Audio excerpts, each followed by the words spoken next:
오늘의 사건 반장입니다. 한 지방의회 의장의 아들에게 폭행을 당했다는 제보가 들어왔습니다. 술집 사장과 손님은 이유 없이 폭행을 당했는데 아직까지 사과도 받지 못하고 있다는 주장입니다.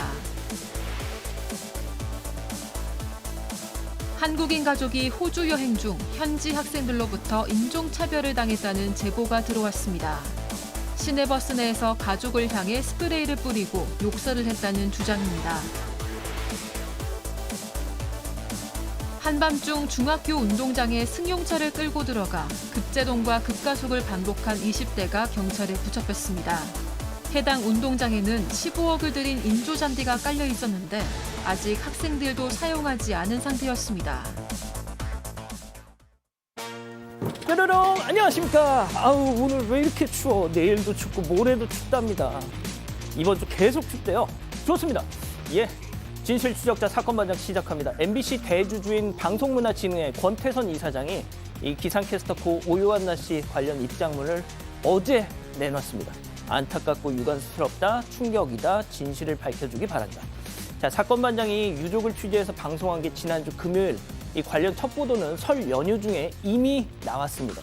자, 그런데 MBC 관리 감독기관인 방문진 입장이 어제 나온 겁니다. 좀 많이 굼뜬 것 같다는 느낌을 지울 수가 없네요. 자, 오늘 출연자 소개 올리죠. 백자희 아나운서, 박지훈 변호사, 박상희 한국열린사이버대 교수, 손수호 변호사 나오셨습니다. 안녕하세요. 안녕하세요. 사진 보여주시죠.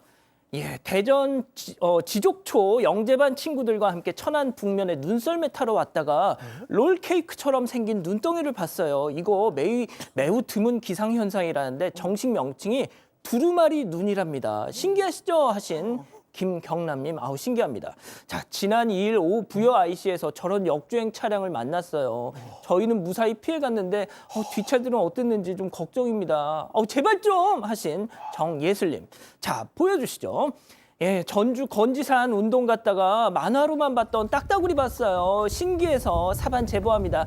에헤헤헤헤가 안 되네요. 목이 쉬어서 하신 이 주인님. 자, 마포의 김도현님, 황현재님, 김형태님, 송현성님 모두 사랑합니다. 자, 손수호 변호사님. 자, 재미는 물론 의리로 함께하는 아세사바 유세이 750 늦었어요. 대한민국과 전 세계 동포 가족 여러분의 시선을 모아서 출발합니다.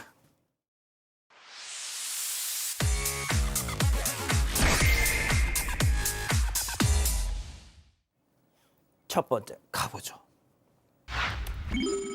구준엽 힘내고 있답니다. 자, 그룹 클론의 구준엽 씨 아내 이 대만 배우 서희원 씨 이 급작스런 사망 소식 오늘도 좀 준비했는데요. 자, 아무래도 시간이 좀 지나면서 구준엽 씨도 국내 지인들 연락에 심경을 좀 전하고 있는 것 같더라고요. 네, 패션 디자이너 이상봉 씨가 어제 SNS에서 구준엽 씨로부터 힘내고 있다라는 답을 받았다고 전했습니다. 이상봉 씨는 가짜 뉴스인 줄 알았다면서 너무 놀라서 문자를 보냈는데 밤늦게 문자가 왔다고 했는데요. 구준엽 씨는 서희원 씨의 유골함과 함께 오는 6일 일본에서 대만으로 이동해서 장례식을 치를 예정인 걸로 전해졌습니다.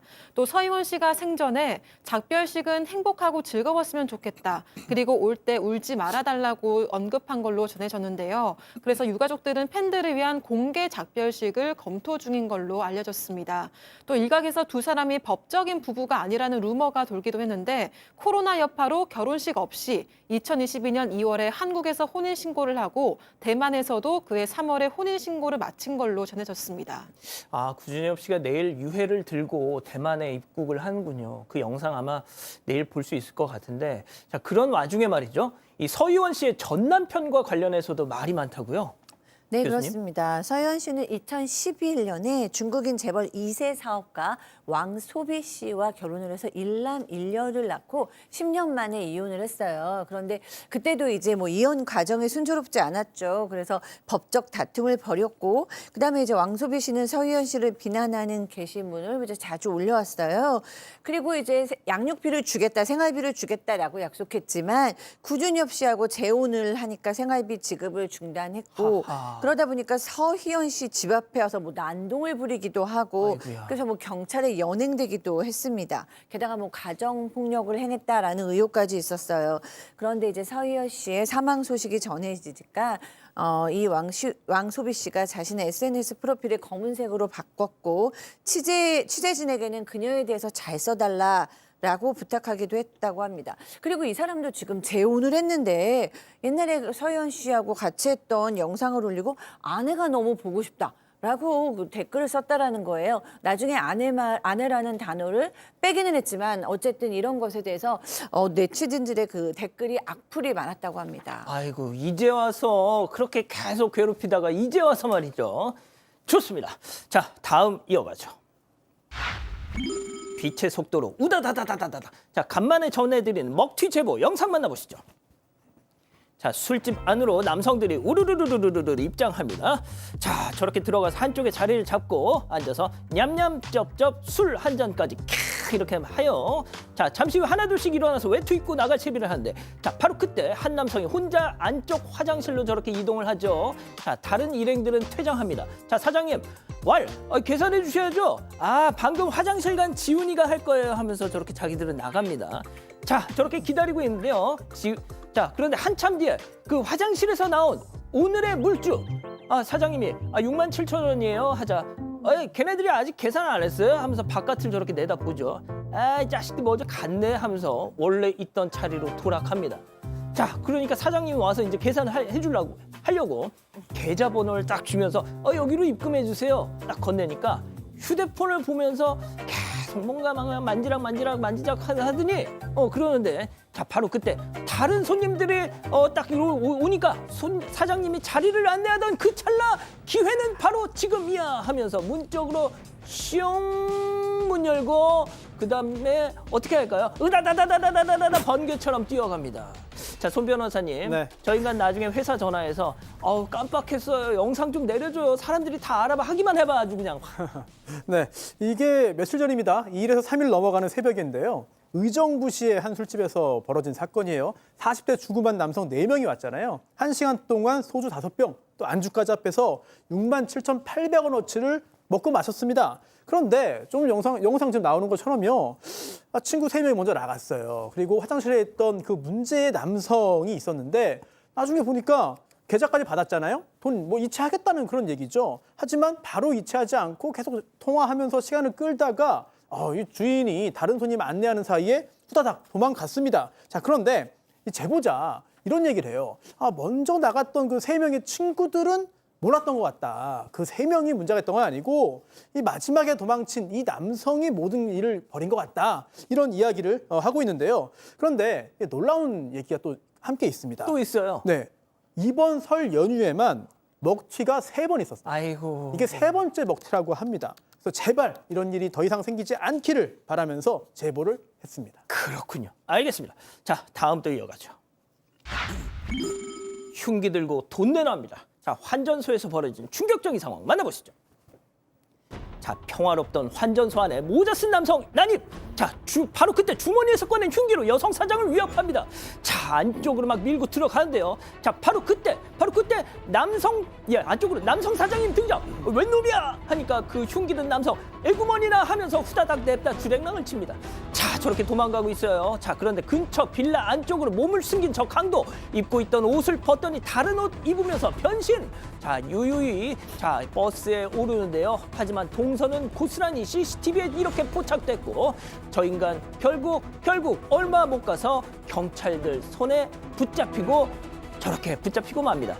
아유 정말 큰일 날 뻔. 다친 분 없었습니까? 자, 다행히 지금 50대 여성 사장인데요. 저항하는 과정에서 흉기가 있었죠. 약간의 손을 다치긴 했지만 아이고. 큰 피해는 없었던 걸로 확인이 되고 있고 이게 지난 11월 22일 날 부천에 있는 환전소에서 있었던 사건입니다.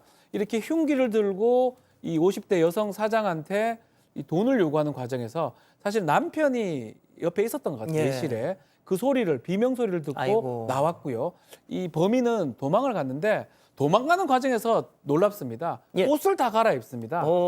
영화 좀 봤는 것 같아요. 그러니까요. 옷을 다 갈아입지만 또 영화를 덜 본 게 우리의 CCTV, 방범 카메라, 경찰이 150개를 다 추적을 해봤습니다. 결국 추적을 해본 결과 신고 접수 후 4시간 만에 이 범인을 특정을 하고 검거를 했습니다. 특수강도 미수가 됩니다. 특수강도 미수로 지금 검찰 구속 송치된 상황입니다. 그렇군요.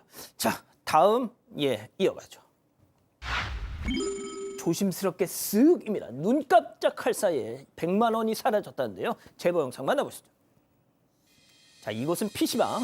자, 남성 2명이 말이죠. 저렇게 잠시 후에 자리를 비우자 저 뒷자리에 있던 남성 슬쩍 몸을 낮춰서 뭔가를 막 살피고 있어요. 아하, 이거 느낌 이상해. 자, 뒷자리로 고고 하더니 뭔가를 그때 쓱 챙기더니 빠르게 페이드아웃 자취를 감춥니다. 대체 뭘 훔친 걸까요? 네, 지갑인데요. 보통 지갑이 아니고 아주 비싼 90만 원짜리 명품 지갑입니다. 이게 작년 1월에 벌어진 일인데요.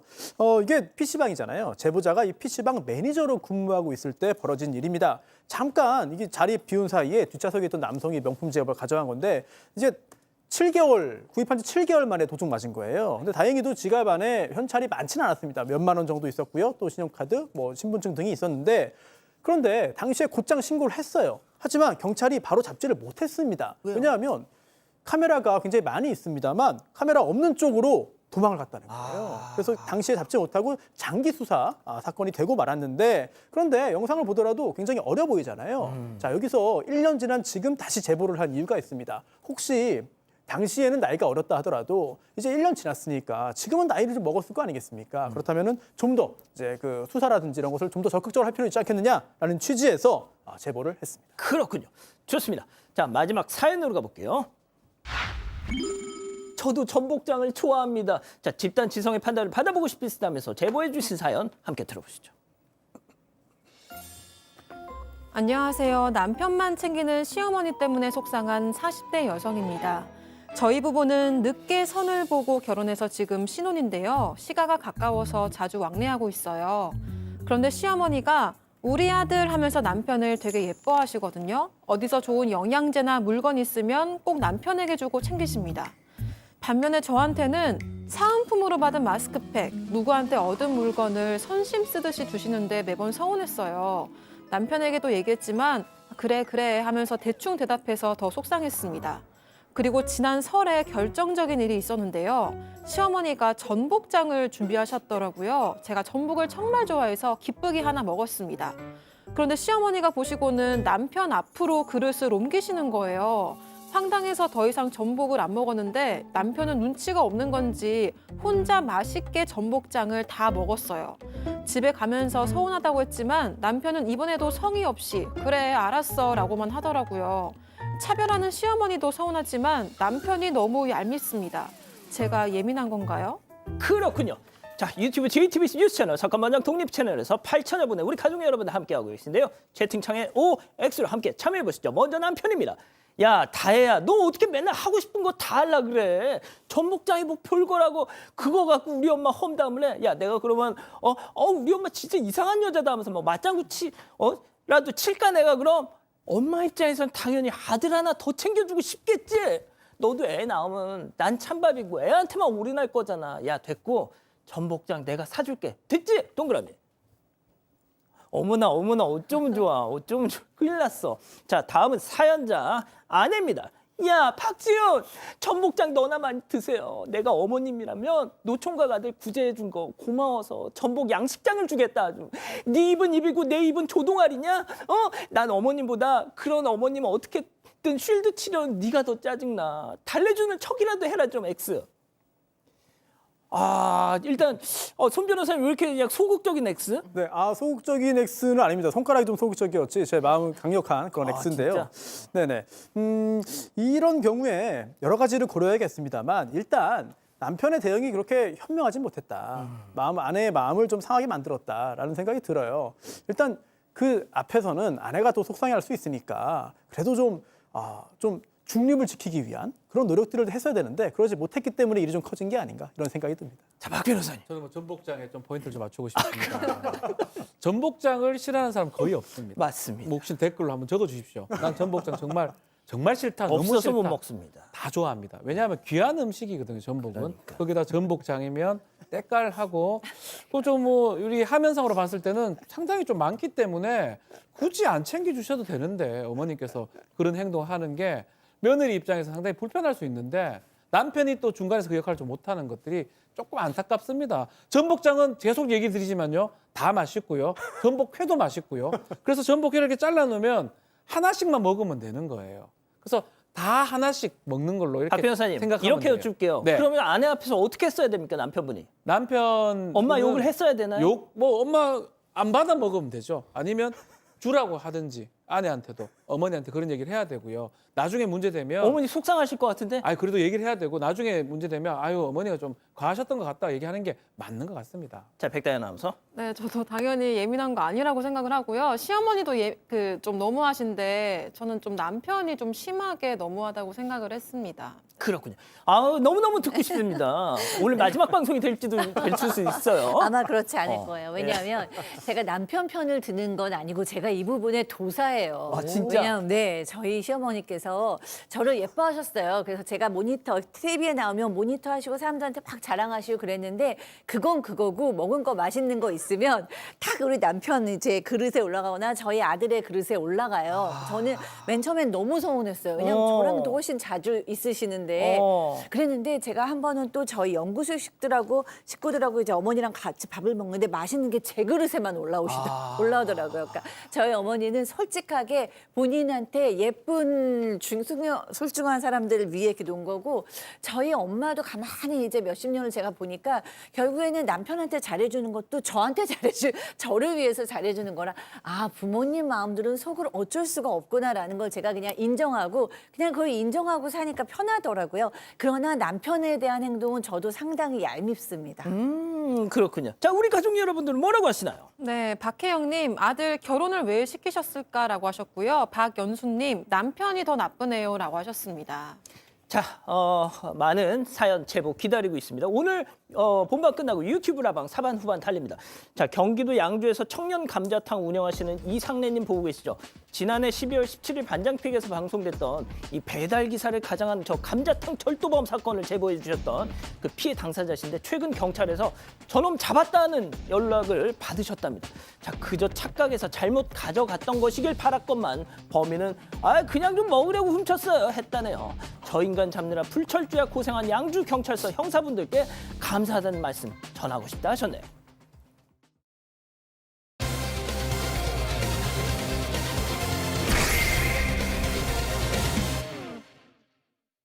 한 지방의회 의장의 아들에게 폭행을 당했다는 제보가 들어왔습니다. 술집 사장과 손님은 이유 없이 폭행을 당했는데 아직까지 사과도 받지 못하고 있다는 주장입니다. 사건 당시 상황을 짚어봅니다. 자, 일단 술집에서 벌어진 폭행 사건입니다, 교수님. 네, 지난해 12월 16일 새벽에 춘천시의 한 술집에서 벌어진 사건이에요. 이 술집 주인 사장님 말에 의하면 한 팀이 들어왔는데 이 남자는 이미 취해 있었고 새벽 4시쯤이었다고 합니다. 그리고 이제 동행으로 여성이 있었습니다. 그리고 그때 다른 손님에 의하면 이제 다른 손님이 와가지고 자리를 잡고 화장실에 밖에 있었대요. 그래서 밖에 화장실로 갔다가 들어오는 길에 이 김 씨 일행은 또 나가려고 하고 있던 겁니다. 그런데 갑자기 이 김 씨가 다짜고짜 일방적으로 폭행을 시작했습니다. 자, 그 일면식도 없는 김 씨한테 갑자기 폭행을 당했다는 주장. 자, 당시 상황 어땠는지 손님 얘기 직접 들어보시죠. 거기서 갑자기 그냥 다짜고짜 저를 때렸어요. 이렇게 밀치면서 제가 하지 마시고 왜 그러시냐.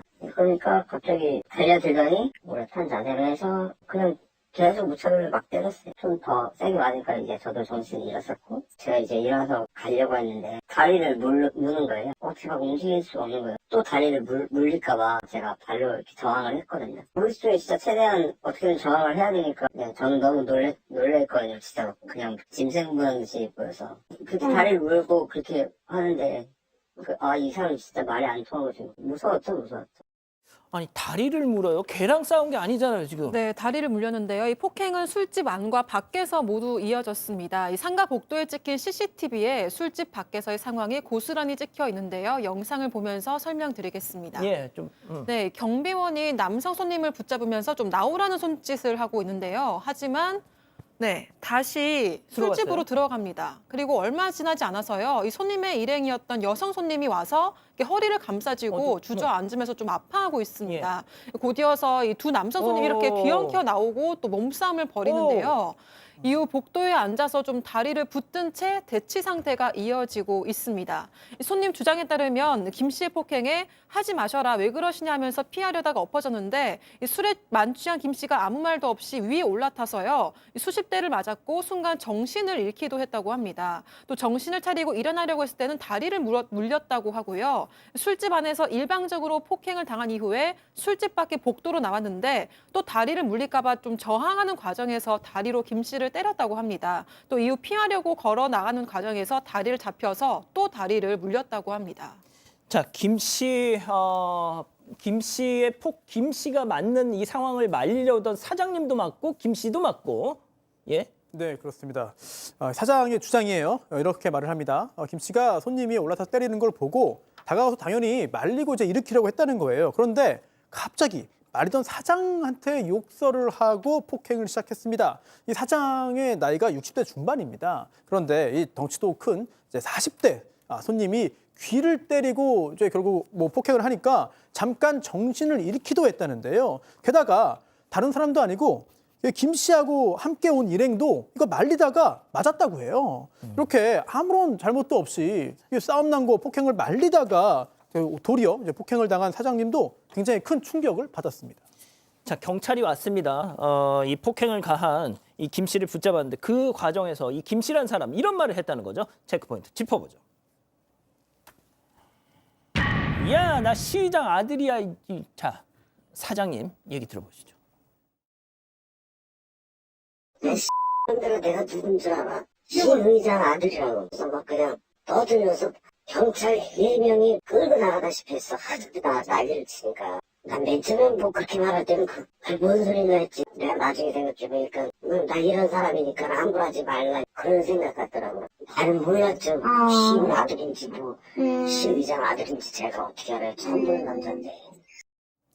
아, 시의장도 아니고 시의장의 아들이에요. 그렇죠. 뭐 이게 맞기는 맞습니다. 뭐 시의장 아들이 실제로 맞다고 하기도 하고요.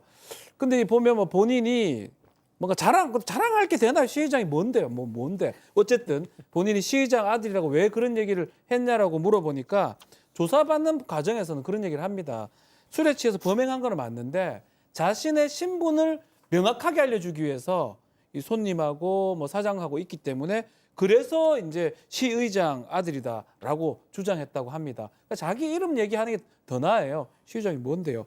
하여튼 김 씨는 상해 혐의로 입건이 되고 손님도 폭행 혐의로 검찰에 송치됐습니다.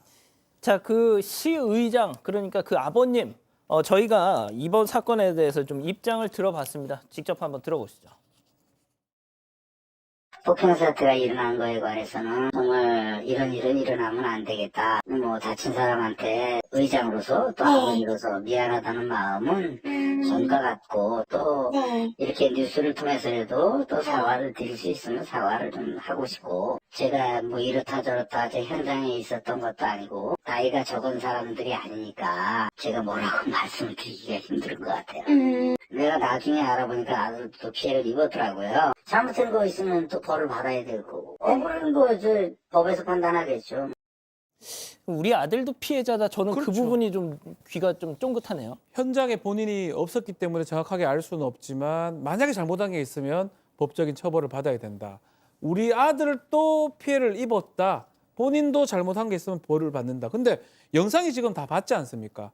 뭐 둘 다 이제 방어하는 과정에서 했던 것 같긴 한데 이 40대 남성이 지금 아들로 보이는 시의장 아들이 그냥 무차별로 공격하는 모습들이 찍혀 있습니다. 저거에 같은 어떤 폭행 같이 처벌될 수 있을지도 사실 발로 밟아요. 그렇죠. 지금. 뭐 그런 모습이거든요. 머리를 발로. 그렇게 봐야 되기 때문에 일단은 입장은 그렇게 정리가 될 수 있을 것 같습니다. 도의적으로 미안하다고 합니다. 예, 아무튼 그러니까 저항하는 과정에서 저 흰색 옷을 입은 그 피해자분이 이제 뭐 하셨던 네. 거고 주로 이제 저 검은 옷을 입은 김 씨가 이제 폭행을 지금 방 안에서 했던 겁니다. 예. 자, 사장님은 지금 이건 말리다가 본인도 맞고 이 전반적인 상황이 좀 억울하다고 하시네요. 네, 제가 봐도 사장님은 굉장히 억울하세요. 왜냐하면은 일단 지금 전치 4주입니다. 전치 4주면 심각하게 아픈 거죠. 근데 이제 그냥 말리려고 그랬을 뿐인데 정말 잘못한 것도 없이 그냥 맞으셨어요. 근데 지금 4주다 보니까 병원을 오가고 있는데 뇌진탕 진단을 받으셨대요. 상처가 없는 두개골에 2개 내 상처가 없는 뇌진탕이라는 진단을 받으셨는데 이게 상당히 어지럽답니다. 그래서 어지러워서 입원했다가 다시 태어났다를 반복하느라 장사 못 하신 지 지금 1달 넘었고요. 가족들도 당연히 못 돌보고 있다고 합니다. 그런데 또 저 가해자로부터 한마디 사과도 듣지 못하니까 너무 이제 속상하시다고 전하셨습니다. 예, 계속 좀 보겠습니다. 이렇게 정리하고요. 두 번째 이어갑니다.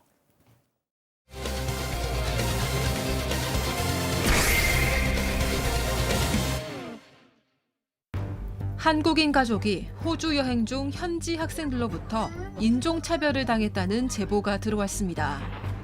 시내버스 내에서 가족을 향해 스프레이를 뿌리고 욕설을 했다는 주장입니다. 무슨 일이 있었던 건지 알아봅니다. 자, 호주에서 벌어진 일이네요. 네, 제보자는 50대 여성인데요. 지난 1월 초에 호주 시드니로 가족여행을 떠났습니다. 남편과 대학생 아들, 딸과 함께 갔는데요. 시드니에 이 시누이 가족들이 살고 있어서 호주에서 태어난 조카와 함께 좀 관광지를 돌아다니면서 여행을 즐겼다고 합니다. 그런데 문제는 1월 10일 오후 3시쯤에 시드니의 유명한 관광지에 들렀다가 시내버스를 타고 숙소로 가던 중에 일어났습니다. 호주의 10대 소녀들로부터 봉변을 당하는 일이 벌어진 건데요. 이들은 중고등학생으로 추정이 되고 있고요. 버스에는 다른 현지 승객들도 타고 있었고 이 소녀들은 문제 학생들은 뒷좌석에 타고 있었다고 합니다. 그런데 이 10대 소녀들이 좀 시끄럽게 웃고 떠들고 있었대요. 그래서 제보자는 속으로 좀 시끄럽다 이런 정도로만 생각을 하고 있었는데 점점 더 소란스러워졌고 또 갑자기 이상한 냄새가 났다고 합니다. 자, 버스 안에서 이거 무슨 냄새야 하고 휙 이렇게 뒤돌아보셨다는데 믿을 수 없는 광경을 목격하셨다는 겁니다. 직접 들어보시죠. 저희 가족 여행 중이었고, 저희 5명이 버스를 타고 있었고요. 그 다음에 그 뒤로 이제 청소년들이 이렇게 있었어요. 갑자기 냄새가 너무 많이 나서, 이렇게 냄새가 많이 나지? 그러고 뒤를 돌아봤는데, 그 사람들이 저희를 향해서 뭔가 스프레이를 막 뿌리고 있는 거예요. 제가 놀라서 지금 뭐 하고 있는 거냐고 이제 영어로 얘기를 했고, 그랬더니 막 저 깔깔거리고 웃으면서 막 계속 저희가 보는데도 뿌리더라고요.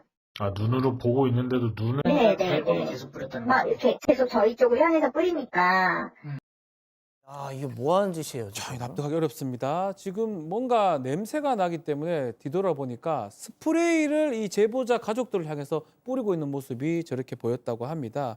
뭐 그 스프레이가 정확하게 뭔지는 알 수 없지만 2, 3분 동안 스프레이를 계속 씩 뿌리기도 하고 그래서 너무 놀라니까 뭐 하냐? 뭐 영어로 What are you doing now? 뭐 이 정도 되겠죠. 뭐 하냐고 물어보니까 그 반응을 더 신을 내면서 이 10대들이 더 많이 뿌리기도 하고 그 행동을 멈추지 않았다고 합니다. 심지어 얼굴에 대고 뿌리기도 했다고 합니다. 나중에 제보자에 따르면 이 10대들은 화를 내도 별다른 뭐 반응 없이 계속 행동을 반복했고 주위에 있는 현지 승객들은 자리만 슬쩍 피할 뿐 그래 더 이상 뭐 얘기도 안 했다고 합니다. 아, 이거 다른 나라도 아니고 또 호주라니까 더 인종차별의 냄새가 좀 풍기는데 자, 다들 나 몰라라 하고 있을 때 이분들을 도와준 딱 한 사람이 있었다고요? 네, 그렇습니다. 바로 버스 기사님께서 도와주셨어요. 이 버스 기사도 백인은 아니었다고 합니다. 그런데 이 버스 기사님이 딱 차를 세우더니 걸어서 그 학생들 앞에까지 딱 오셔가지고 이게 얘네가 이런 적이 처음이 아닌가 보다. 옛날에도 너네 이랬지. 내가 이랬다는 거 다 알아. 그러면서 당장 버스에서 내려 이렇게 얘기를 했다라는 거예요. 그랬는데 이 소녀들은 이 버스 기사님한테도 욕설을 하면서 우리가 왜 내려야 되냐 막 얘기했는데 이 기사께서 너희들이 내리기 전까지 난 움직이지 않을 것이고 이야. 경찰도 부를 것이다 라고 얘기를 하고 실제로 버스 출입문을 딱 열더니 10분 동안 움직이지 않고 정차를 하더라는 거예요. 그러니까 이 소녀들이 좀 참다가 끝까지 끝까지 있다가 이제 내리기는 했는데 내리면서 너희들도 내려야지 막 이런 식으로 얘기를 했대요. 그리고 이제 경찰이 올 것을 기다리고 있었는데 안타깝게도 경찰은 끝내 오지 않았다고 합니다. 자, 얘네들 내렸습니다. 버스에서. 드디어 끝났나 싶었죠. 그런데 웬걸 지금부터 시작이었습니다. 체크포인트 짚어보죠. 탁퇴! 뭘까요? 직접 보시죠. 니네 다 찍고 있어. 찍어, 다 찍어. 어쩔. 버스 운전기사가 이제 그 사람들이 내리니까 이제 문을 닫으니까 이제 버스에 대고 막 이제 욕을 하고 뭐 버스의 창문에 대고 막 침을 뱉고 막 그렇게 저희한테 그렇게 하더라고요. 그래서 목소리를 막 이렇게 하고 막 뭐 악으라고 쓰면서 소리 지르고 저희한테도 그랬지만 운전기사한테도 막 그러더라고요. 자, 손 변호사님, 이 백호주의, 그러니까 뭐 100인만의 호주를 만들겠다는 이 백호주의가 제가 보니까 1986년도에 공식적으로 철폐가 됐어요. 40년이 지나도 저 어린 것들이 지금도 저러고 있습니다. 그렇습니다. 이거 호주 이미지가 안 좋아지는 그런 상황인데 물론 뭐 다 그런 건 아니겠습니다만 이런 일을 겪으면 여행 중에 겪으면 평생 기억에 남습니다. 특히 영상을 통해서 저 남아 있잖아요. 지금 보세요. 얼굴을 저렇게 가리면서 다가와가지고 침도 뱉고 하는데 저렇게 여러 명이 조롱을 하잖아요. 지금 침 뱉은 저 사람이 이제 주동자라고 해요. 그런데 얼굴도 가리지 않고 당당하게 와서 합니다. 계속 저렇게 하고 손가락 욕도 계속해서 하고요. 또 소리는 지금 나오지 않고 있습니다만 계속 또 소리를 또 이제 질렀어요. 크게. 이런 것들, 이런 상황인데 그런데 또 하나 좀 안타까운 것은 당시에 함께 타고 있던 승객들은 아무도 도와주지 않았다. 다 모른 척했다. 자, 그런 상황이고요. 하지만 그래도 도와준 그 버스 운전기사가 있었습니다. 그리고 나중에 이제 내릴 때 버스 운전기사가 이거 다 녹화됐으니까 카메라 있고 녹화됐으니까 자료가 필요하면 연락을 달라 도와주겠다라고 제안을 했어요. 그런데 이 제보자 가족들은 당시에 너무 경황도 없죠. 그리고 또 여행 중이잖아요. 남은 일정도 있기 때문에 더 뭐 조치를 구체적으로 취하지는 않고 따로 연락은 하지 않았습니다. 박 변호사님, 네. 저 핏덩이 같은 놈들 말이에요. 저거. 그러니까요. 놈인지 모르겠는데 어쨌든 간에 지금 이 호주에 사실 백호주의 없어진 지도 오래됐습니다. 그렇기도 하고 아마도 한국말 쓰는 모습을 아마 듣고 그래서 저런 행동들을 하는 것 같아요. 관광객이 아마 타겟이 된 것 같다라고 얘기도 하고 있고. 아니, 쟤는 BTS도 안 들어요, 쟤네들은. 저 애들은 그냥 무식하다고 봐야 되겠죠, 아마도. 그리고 호주라는 나라의 국격을 까먹는 거예요. 맞아요. 사실은. 왜냐하면 호주 나라 관광 많이 하잖아요. 많은 전 세계 세계인들이. 그러니까. 근데 저렇게 행동함으로써도 그렇고 옆에 있는 승객들도 가만히 있으면 안 됩니다. 한국에서 만약에 맞아. 우리가 한국에서 만약에 백인들 왔는데 저렇게 그래. 누가 했다면 다 혼내거든요. 당연하죠. 가만히 있어라. 야야, 니 정신 차리라. 아이, 깜짝이야. 한국말 시키지 마라. 라고 분명히 한국 승객들은 얘기를 하는 거거든요. 그러니까. 정상적으로 생각해야 되고 또 일부 유럽 국가나 뭐 이런 데는 인종차별, 미국도 마찬가지고 상당히 중대 범죄로 맞습니다. 봅니다. 그런 것까지 있는데 아마도 팬데믹 이후에 특히 중국인, 넓게 동양인 그 어떤 문화가 팬데믹 끝난 지가 얼마나 코로나 끝난 지 얼마입니까? 아직까지 조금 남아 있는 게 아닌가. 그래서 이런 일이 반복된 게 아닌가라고 이제 제보자는 얘기를 하고 있습니다. 좀 화난 사건이네요. 자, 이렇게 정리하고요. 세 번째 이어갑니다.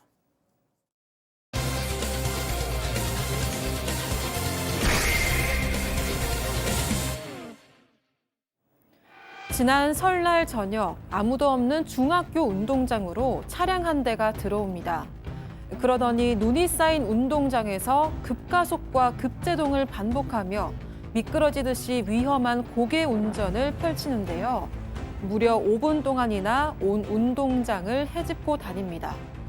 대체 이 운전자는 왜 이런 행동을 한 걸까요? 자, 손 변호사님, 이게 어제 오늘 정말 가장 뜨거운 소식입니다. 그렇습니다. 지난달에 벌어진 일인데요. 충북에 있죠. 충주중학교입니다. 선생님들이 깜짝 놀랐어요. 눈이 이제 많이 쌓여 있었는데 여기에 자동차 바퀴 자국이 많이 나 있는 거죠. 심지어 이 당시 학교 운동장이 지역 주민들에게 개방된 상태였는데 이 상황을 파악한 주민들이 학교에 제보를 해서 알려지게 된 겁니다. 근데 선생님들이 더 놀랄 수밖에 없어요. 왜냐하면 네. 이게 평범한 흙바닥 운동장이 아닙니다. 원래 그 흙바닥 운동장이었는데 네. 이게 물이 잘 빠지지도 않고 질척거리고 하다 보니까 10개월 동안 공사했어요. 15억 원 들었습니다. 지금 화면에 나오는 것처럼 아주 깨끗하고 깔끔한 새 운동장이 됐는데 헉. 네, 인조단지 깔끔하죠? 또 우레탄 잘 깔았습니다. 그런데요, 이거 다 만든 다음에 그 개방한 지 겨우 한 달 됐습니다. 한 달 됐고요. 또 심지어 지금 방학이잖아요. 예. 방학 끝나고 개학해야 학생들이 쓸 수 있는데 학생들은 밟지도 않은. 네, 학생들은 쓰지도 못했습니다. 그런 상황에서 이런 일이 생기다 보니까 선생님들 입장에서는 너무나 황당한 거죠. 박 교수님 15억짜리 새 운동장 CCTV 봐야죠 그러면. 네. 속상했을 것 같아요. 선생님들도 학생들도. 근데 이제 CCTV가 무려 40개나 있었다고 합니다. 이 학교에. 그래서 운동장 가리키는 CCTV를 보니까 지금 저희가 보는 저렇게 차가 들어오더니 설날 당일입니다. 한 8시쯤 됐는데 들어와가지고 이제 운동장을 막 그 한 차가 돌아다니는 거예요. 근데 영상에서는 지금 나오는데 제동을 벌었다가 급 가송을 했다가 지금 뭐 드래프트라고 이제 불리잖아요. 요란하게 고개 운전하는 거. 그런 식으로까지 이제 막 하면서 돌다가 나갔다고 합니다. 자, 영화 분노의 질주 보시면 드리프트 뭔지 잘 아실 거예요. 그러니까 막 이 뒷바퀴를 바닥에 찌 긁어가지고 막 이렇게 막 연기 확 내고 막 타이어 자국 내고 막 그런 거잖아요. 자, 그러면 인조잔디가 완전 쓸렸을 것 같은데? 네, 맞습니다. 제작진이 학교 관계자에게 물어봤는데요. 오늘 운동장 시공업체가 와서 인조잔디 상태를 정밀 검사를 했다고 합니다. 그런데 인조잔디 밑에 있는 내장재 일부가 손상된 걸로 확인이 됐고요. 아이고. 또 잔디가 옆으로 많이 눕게 돼서 이걸 펴는 작업을 해야 된다고 합니다. 또 손실된 내장재는 교체를 해야 될 것 같다고 전했고요. 아직 정확한 견적은 나오지가 않았습니다. 그리고 학교 측이 지난 3일에 이 잔디가 훼손됐을 가능성을 염두에 두고 경찰에 수사를 의뢰한 상태였는데요. 바로 다음 날인 어제 오후 3시쯤에 이 운전자인 20대 남성이 학교에 직접 찾아와서 죄송하다면서 머리를 숙였다고 합니다. 또 관련 소식이 뉴스로 보도되면서 좀 논란이 일으니까 직접 찾아와서 사과를 했다고 합니다. 자, 이 20대 운전자 도대체 왜 저랬을까요? 체크포인트 짚어보죠. 잔디 있는 줄 몰랐어요. 예, 직접 한번 들어보시죠. 저희가 이제 그걸 사실 붙여놔도 안 보시더라고요. 전동 킥보드 타고 잔디구장 가로질러 가시는 분들도 있는 것 같고, 애완견들 데리고 와가지고는 배설물 그냥 하고 안 치우시는 분도 있고 해가지고 그런 내용을 다 해가지고 이제 현수막을 걸어놓은 거거든요. 상식적으로는 일어날 수 없는 일이 일어나서 부담스럽게 생각하고 밤에 눈 덮이고 그래가지고 이제 잔디구장인지 모르고 들어갔다고 죄송하다고 그러고 3년 전에도 이게 중학교에서도 이런 사건이 있었는데 아무리 이게 흙바닥이었어도 그렇게 무단으로 사용한다는 것 자체가 제 생각에서는 말이 안 되는 일인 것 같아가지고. 잔디가 없었어도 하지 마. 아니, 눈 오는데 차가 그걸 뭐하러 하는지 하여튼 알 수 없는데요. 잔디가 있든 흙이 있든 어쨌든 간에 학교 안에 들어가서 그런 행동을 하는 거 사실 납득하기 어려운데, 일단 작년 12월에 이용수칙 안내파도 설치했다고 합니다. 특히 자전거 차량 출입 금지, 당연하겠죠. 시설물 훼손 금지 이렇게 적혀 있었는데 있네. 또 안 지키니까 현수막도 걸었다고 합니다. 그렇지만 아마 운전자 입장에서는 주장은 그렇습니다. 눈 덮여 있는 잔디구장이 몰랐다라고 얘기를 하는데, 글쎄요, 똑같은 얘기죠. 흙이면 괜찮습니까? 또 눈 오는데 자동차가 그래 어쨌든 시민들도 좀 경각심 갖고 좀 수칙 지켰으면 좋겠다, 이렇게 학교 관계자는 얘기하고 있습니다. 손 변호사님, 지금 네. 채팅창에서 우리 가족 여러분들이 금융치료 가자 이러시는데 어떻게 해야 될까요? 가능성이 있죠. 일단 나눠보면은 형사와 민사를 좀 분리해서 봐야 될 것 같은데요. 우선 형사적인 측면에서는 이게 범죄가 되느냐를 따져봐야 되는데, 저 눈 밑에 인조잔디가 깔려 있다는 거를 알았어야, 적어도 미필적으로나마 고의가 좀 있어야 재물손괴 등의 범죄가 될 것 같아요. 그래서 지금 경찰 입장도 이런 거죠. 고의성 등을 따져서 이권 여부를 결정하겠다라고 하고 있거든요. 그래서 이게 외지인인지 아니면 인근 주민인지 또는 이 운동장을 이용한 경험이 있는지, 공사 사실을 알고 있었는지 등등을 따져봐야 될 것이고요. 형사적으로는.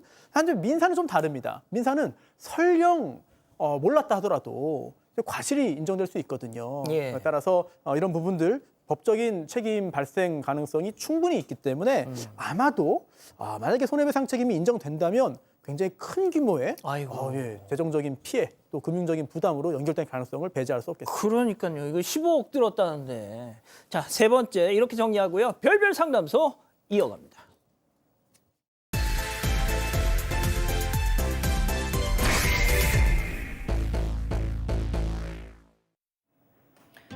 한 여성이 남편의 휴대전화에서 의문의 녹음 파일을 발견합니다. 이 파일을 재생하자 충격적인 통화 내용이 흘러나오는데요. 자기야, 사랑해.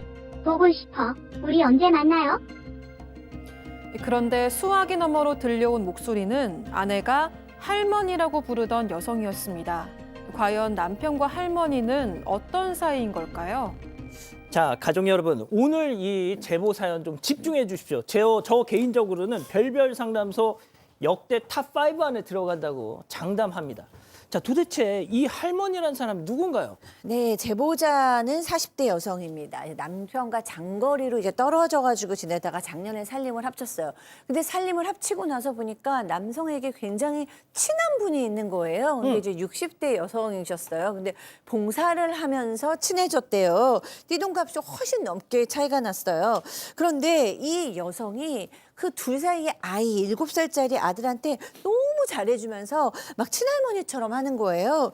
그래서 이제 아내 역시도 이제 내 아이가 친할머니처럼 생각하니까 할머니 하면서 친해졌어요. 근데 이 할머니께서 어느 날 우리 누구누구 내가 도우미로 일하는 유치원으로 보내 막 이랬어요. 그러고 이제 그 유치원에 다니다 보니까 이 아이는 더 자주 만났겠죠? 그랬죠. 거기서 끝난 게 아니라 친정엄마처럼 집에 와서 막 집안일까지 도와줬습니다. 오. 그런데 어느 날 빨래를 아내가 개고 있는데 갑자기 이 할머니가 남편의 속옷을 이렇게 들고 멍하니 보고 있는 거예요. 그걸 왜 만져? 너무 만질 것만 아니라 멍하니 보고 있었어요. 그래서 이제 아내가 뭐가 왜요? 뭐 이런 식으로 봤더니 아니 뭐가 묻었다 그러면서 황급히 착 내려놓는 거예요. 아내가 너무 이상하잖아요. 아내로서 촉이 있잖아요. 코 밑에 뭐죠 저거? 뭐가 나오죠? 소스. 예, 아무튼. 예. 그랬더니 콧바람. 이 할머니가 뭐가 묻어서 그러니까 이 아내가 좀 이상했지만 근데 할머니신데 뭐 이러면서 내가 이상한 거지 그러고 넘어갔다고 합니다. 뭔가 좀 쎄한데요. 네, 또 이상한 일이 일어났습니다. 이 남편이 휴대전화를 놓고 잠시 자리를 비운 사이에요. 남편 휴대전화에서 쇼핑몰에서 배송 완료 알림이 떴다고 합니다. 하지만 집에 도착했던 건 아무것도 없었다고 하는데요. 그래서 여성이 주문 내역을 확인해 보니까 남편이 뜬금없이 이 마사지 오일과 와인 한 병을 할머니 집으로 주문을 했다고 합니다. 남편이. 네, 남편이. 그래서 좀 이건 좀 아니다라는 생각에 할머니에게 바로 전화를 걸었는데요. 할머니는 다른 사람한테 선물을 주려고 했던 건데 주문하는 방법을 몰라서 내가 대신 부탁한 거다. 이렇게 해명을 했대요. 그래서 뭐 오해해서 죄송하다 하고 전화를 끊었지만 좀 뭔가 석연치가 않았다고 합니다. 결국 여성은 남편의 휴대전화를 뒤졌고요. 남편과 할머니 간의 통화를 나눈 녹음 파일 수십 개를 발견하게 됩니다. 자, 과연 그 파일 판도라의 상자였을까요? 실제 제보자 얘기 직접 들어보시죠. 그 남편 휴대폰에 저장이 안 된 번호로 녹음이 너무 많은 거예요. 수십 개나 있는 거예요. 자기야, 보고 싶어, 사랑해, 집에 가지마, 까똑도 안 되고 전화도 안 되고 추석에 혼자 있잖아. 자기야 막 우리 언제 만나, 우리 집으로 와, 막 그런 내용들이 엄청 많은 거예요. 박 변호사님, 네. 60대 할머니인데. 할머니인데 이제 뭐 뭔가 알게 된 거잖아요. 아이도 있습니다. 7살짜리 아이도 있는데 바람을 피고 있다고 이제 생각을 하게 됐고 남편한테 이제 문제는 유치원에서 아들도 이렇게 돌봤다는 것도 사실 소름 끼쳤다고 하고요. 이 증거를 보면서 바로 불륜을 얘기를 하니까 남편도 불륜을 인정했다고 인정했어요? 합니다. 그러면서 하는 말이 당신과 떨어져 지내면서 너무 외로워서 실수를 했다라고 하면서 아이고, 첫 만남부터 뭐 관계 이 날짜까지 모두 실토를 했다고 합니다. 아이고. 그러니까 이제 할머니한테 전화를 걸어야 되겠죠. 그래서 불륜 다 알고 있다라고 얘기를 하니까 그러니까 할머니면서 상간녀. 상간녀죠. 상간 할머니라고 좀 그러니까 상간녀라고 하겠습니다. 사과 한마디 없이 애 아빠가 다 말했냐? 그럼 그게 맞다라고 그냥 전화를 끊었다고 합니다. 그래서 아내가 좀 분노를 해서 유치원 원장이나 이 단체장들한테 연락을 해서 이 사람 너무 부도덕하다라고 알렸다고 합니다. 손 변호사님 다시 한번 정리를 할게요. 이 남편이라는 사람은 40대 아내가 있는 남자잖아요. 그런데 장거리 뭐 좀 떨어져서 사는 동안에 60대 여성과 이게 뭡니까 도대체? 이 아내가 과거에 있었던 일을 떠올려 보니까 이상했던 부분들이 꽤 많았어요. 지금 생각해 보니까 우선 자동차를 타고 갈 때 남편이 운전을 하고 이 할머니를 태워다 준 적이 있는데 보통 운전자가 나이가 어리면 제일 상석이 이제 옛날로 치면은 그 조수석의 뒷자리 아니겠습니까? 예. 그런데 이 할머니가 보조석에 조수석에 먼저 앉은 거예요. 자기가 거길 왜 앉아요? 네, 약간 좀 이상하잖아요. 부부가 앞에 앉고 할머니가 뒤에 앉는 게 또 손님이니까 뒤에 앉는 게 맞는데 뭔가 이상하다라는 생각이 들고요. 그리고 또 여성이 이 아내가 체격이 좀 큰 편입니다. 키가 커요. 그런데 이거 가지고 남편 앞에서 할머니가 약간 좀 흠을 좀 잡는 거죠. 좀 너무 남자 같다, 너무 크다 이렇게 기분 나쁜 말을 툭툭 던졌는데 그 당시에는 뭐 할머니니까 그럴 수 있지라고 넘어갔지만 지금 보면 뭔가 다 의미가 있는 거 아니었느냐라고 생각을 하게 된 거고 또 와서 집에 놀러 온 할머니에게 이 여성이 자신의 그 원피스 잠옷을 이제 잠깐 빌려줬어요. 근데 이걸 입은 할머니가 또 체격 가지고 하는 거죠. 말을 하는 거죠. 내가 너무 뭐 작고 말라서 이거 아빠 옷 입은 것 같다. 이런 얘기를 했는데 이것도 지금 생각해 보니까 다 이 남편 들으라고 한 게 아닌가, 남편 보여주려고 하는 말이 아닌가라고는 생각이 드는 건데요. 결국 남편을 의식하고 이런 행동들을 했다라고 이제 아내는 생각을 하는 거고 또 그뿐만 아니라 나이 차이가 20살 정도 납니다. 이 아내하고 이 할머니 사이에서는. 그런데 꼭 이 아내에게 여성에게 나 파마했다, 뭐 립스틱 샀다, 뭐 이렇게 외모 칭찬 어떤 유도하는 말을 했는데 이거 전부 다 지금 생각하니까 뭔가 이상하다. 그게 다 하나씩 조각이 맞춰지는 거죠. 그러니까 이 연상의 상간녀가 남편 앞에서 이 아내분, 이 제보자분을 향해서 아우 우리 상희 씨는 너무 남자 같다. 왜 이렇게 골격이 커? 막 이렇게 디스를 했다는 거예요. 그때 그냥 아유 뭐 노인네니까 그러려니 했는데 일이 이렇게 되고 나니까 이게 다 퍼즐이 맞춰지더라. 자, 끝이 아닙니다. 불륜이 들통난 후에 더 기막힐 일들이 벌어졌는데요. 제보자 얘기 이어서 들어보시죠. 사람들한테 거짓말을 시켜놓은 거야. 그래서 사람들이 저를 다 째려보고 있는 거예요. 뭐라는지 알아요? 성관계는 안 했대요. 성관계는 안 했대잖아요. 갑자기 거기 있는 사람이 단체로 증거 내놓으라고 그러는 거예요. 아무리 말을 해도 그 여자들이 믿지를 않아요. 남편이 오히려 그 여자를 유혹했는데 내가 너무 난리를 친 천하의 나쁜 사람이 된 거예요. 갑자기 졸지. 지금 할머니 하지 말라고. 그냥 듣는 할머니들 기분 나쁘시다고요. 알겠습니다. 진짜. 상간녀라고 하겠습니다. 예. 60대 여성이라고 하겠습니다. 박 변호사님. 예. 야, 이거는 또 무슨 남자가 먼저 자기를 유혹했다고요? 자, 지금 이쯤 오니까 본인이 피해자라고 코스프레를 좀 하는 모습을 좀 보이는데요. 특히 남자가 유혹했지만 성관계가 하지 않았다. 넘어가지 않았다. 꼬셨는데 안 넘어갔다. 이런 식으로 얘기를 했다고 하고 또 지금 단체 애들 데리고 와가지고 증거 있냐고 증거 내놔라. 그리고 여기 이 살던 곳 돌아가라. 여기 있지 말고 라고 난동을 부렸다고 합니다. 급기야는 이 상간녀의 손녀가 고등학생인데요. 이 고등학생 손녀가 찾아와서 소리 막 지르면서 중지를 흔드는 욕을 했다라고 손가락 욕. 합니다. 아이고야. 근데 문제는 뭐가 있냐면 예.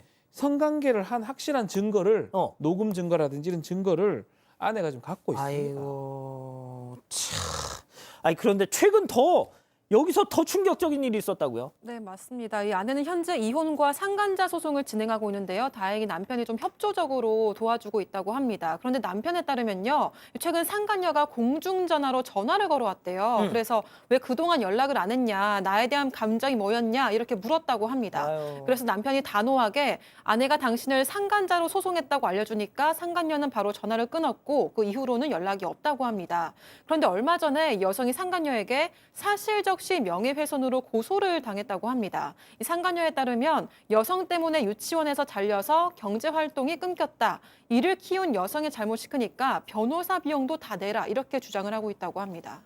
사실적시 명예훼손으로 고소를 당하셨습니다. 이 제보 사연자가 말이죠. 자, 오늘의 궁금증 짚어보죠.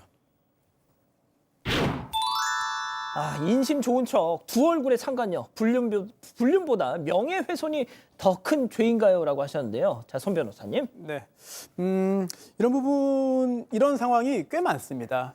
그리고 법적으로 명예훼손죄가 현재 존재하기 때문에 문제가 될 가능성도 배제할 수 없는 것이고요. 다만 이제 전파 가능성이라든지 이런 거에 대한 법적인 해석이 점점 더 좁아지는 그런 추세에 있긴 합니다만 형사처벌로 이어질 가능성도 완전히 배제할 수는 없어요. 네, 하지만 이런 이야기들을 제 사건 관련해서 직접 설명을 해도 그래도 나는 감수하겠다. 나는 그래도 참지 못하겠다. 나는 그러고 다 알지만 다 알리겠다라는 선택을 하는 경우도 꽤 많습니다. 그래서 이제 명예훼손이나 모욕이나 이런 부분들을 과연 형사처벌 대상으로 하는 것이 옳으냐에 대한 그런 논의와 별개로 이제 현재는 처벌 가능성도 존재한다. 다만 그러한 처벌을 감수하고라도 이런 선택을 할지 여부는 개인의 판단의 영역이고, 또한 이거를 하지 말라고 하면은 오히려 더 큰 병이 나는 경우들이 있습니다. 참다가 오히려 더 크게 분출되는 경우도 있기 때문에 상당히 좀 여러 가지 고려할 부분들이 많은 그런 사안이라고 할 수 있겠죠. 박 변호사님, 예. 이 사실적시 명예훼손 이게 참 전가의 보도예요, 가해자들의. 그렇죠. 뭐 미국이나 뭐 유럽에 이런 범죄가 없어요. 없는 나라가 대다수입니다. 우리나라의 좀 아주 독특한 범죄라고 봐야 되고, 그렇지만 손 변호사 말씀하신 것처럼 범죄의 가능성은 있다고 보고, 다만 이 상간녀를 상대로 뭐 간통죄 같은 건 없기 때문에 그거는 할 수 없는데 손해배상 청구는 가능합니다. 위자료 청구 소송이 가능하고요. 위자료 금액들이 최근에 좀 많이 올라가는 모양새이기 때문에, 만약에 이제 고소가 지금 돌았기 때문에 명예훼손죄, 우리 이제 제보자분 입장에서는 상간녀 대상으로 불법행위에 의한 손해배상 청구, 이 상간녀 소송을 하는 게 맞아 보입니다. 그렇군요. 자, 교수님, 남편에게도 배신당해 정말 믿었던 친정 엄마처럼 대했더니 연상의 상간녀한테 정말 뒤통수를 세게 맞고 고소까지 당해. 얼마나 속상하시겠어요. 네, 그러니까요. 저도 그러니까 이 문제를 뭐 나이로 가지고 저도 희화할 문제는 아닌 것 같고요. 불륜은 잘못했죠. 그런데 이제 불륜보다도 저는 더 잘못을 한 게 뭐냐면, 이 여성이 이 제보자에게 친정 엄마인 것처럼 따뜻하게 행동했고, 아이한테는 친할머니인 것처럼 정말로 막 따뜻하게 행동했다는 그 연기, 그 어떻게 보면 사기 같은 모습이, 그게 정말 유해하고 소름 끼친다라는 거죠. 나중에도 아무 일도 없었다라고 잡아떼는 걸 보니까 이분은 거짓말이 좀 몸에 밴 분 같은데, 아이한테도 저는 안 좋은 영향을 끼쳤을 거라고 생각해요. 얼마나 다양한 감정을 아이의 마음속에 투사했을까라는 생각이 들고, 그 아이도 그런 할머니의 모습 속에서 좀 그냥 좋았을까? 할머니라 좋았을까? 저는 상당히 아이도 혼란스러웠을 거라고 생각하고, 혹시 아이가 나중에 이것을 알게 된다면 상당히 오랫동안 잔재가 남는 혼란스러움일 것이다라고 추측이 됩니다. 예. 자, 우리 가족 여러분들도 많이 정말 충격을 받으셨네요. 네, 맞습니다. 전혜원님은 뭐 저런 사람이 다 있나요? 라고 하셨고요. BY23님 무슨 명예훼손인가요? 라고 하셨습니다. 그리고 이사나님도 충격을 금할 수 없습니다. 라고 하셨습니다. 아유, 예. 자, 별별 상담소 이렇게 정리하고요. 잠시 뒤에 다시 돌아오겠습니다. 건강한 뼈는 단단한 뼈를 말하는 거죠. 뭐? 그런 당연한 소리를. 그럼 그대로 챙기시죠. 단단하게. 기능성 원료인 유단백 추출물 인체 적용 시험 결과 골밀도 골강도 증가 확인. 약해진 뼈를 단단하게. 뼈엔 MVP. 메디컬 파라오. 메디컬 파라오는 목, 허리, 추간판 탈출증 치료를 위해 견인하는 정형용 견인장치이자 요추와 골반 주변 근육을 정위치로 교정하는 정형용 교정장치입니다. 메디컬 파라오. 2025 네플리엔 두뇌 싸움 처짐. 심장 터짐. 내가 이렇게 어려운 거였구나. 빵빵 터짐. 준비됐어? 넷플의 새로운 예능. 넷플릭스. 콜마의 압도적 기술력으로 화장품을 만들고 건강기능식품을 연구하고 첨단 바이오 신약 개발까지 한계를 넘다 세계를 열다. 콜마. 예, 사랑하는 사건 반장 가족 여러분, 따뜻한 밤 보내시고요. 유튜브 라방 사반 후반 이어집니다. 저희는 내일도 사반 750 저녁 7시 50분 다시 옵니다. 안녕히 계십시오.